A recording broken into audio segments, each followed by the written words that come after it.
Gastroesophageal reflux disease is one of the most common disorders of the digestive tract.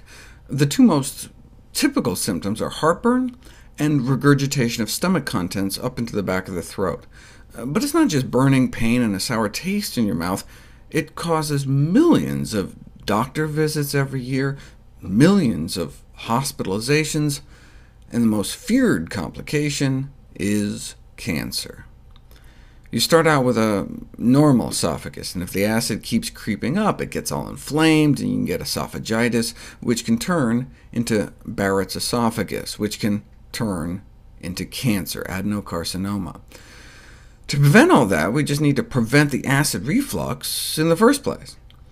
In the last 3 decades, the incidence of this cancer in the U.S. has increased 6-fold, an increase greater than that of melanoma, breast, or prostate cancer, and that's because acid reflux is on the rise. In the United States, we're up to like 1 in 4 people suffering at least weekly heartburn and/or acid regurgitation, compared to down around 5% in Asia, suggesting dietary factors may play a role. In general, high fat intake is associated with increased risk, whereas high fiber foods appear to be protective.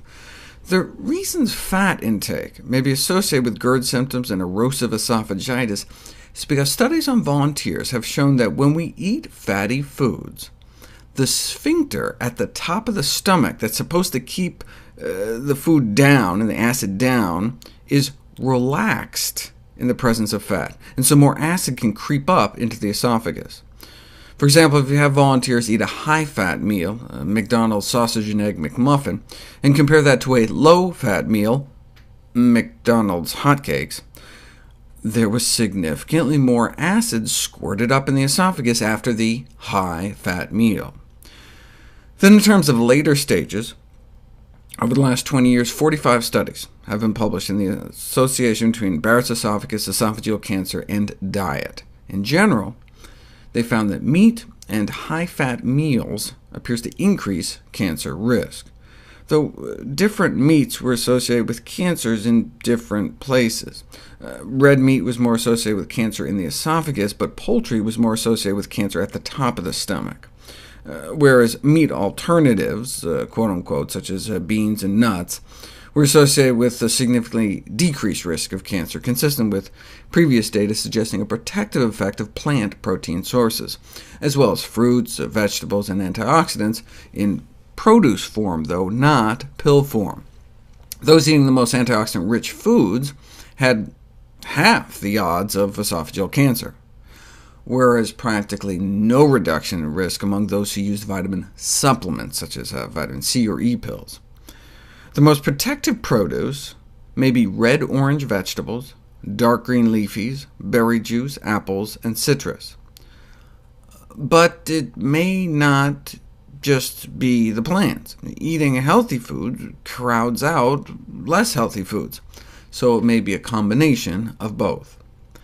Based on a study of 3,000 people, the consumption of non-vegetarian foods was an independent predictor of GERD, which in this study in India presumably included eggs, which are considered non-vegetarian.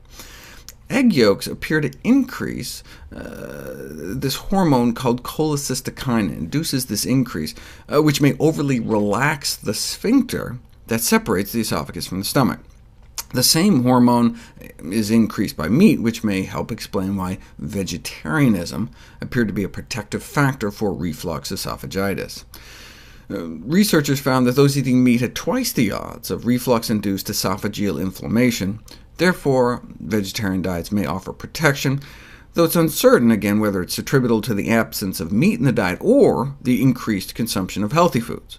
Vegetarian diets are characterized by greater consumption of fruits and vegetables, containing innumerable phytochemicals, dietary fiber, and antioxidants than omnivores, in addition to just restricting their consumption of the animal sources of food, which tend to be fattier and then can relax that sphincter and aggravate reflux.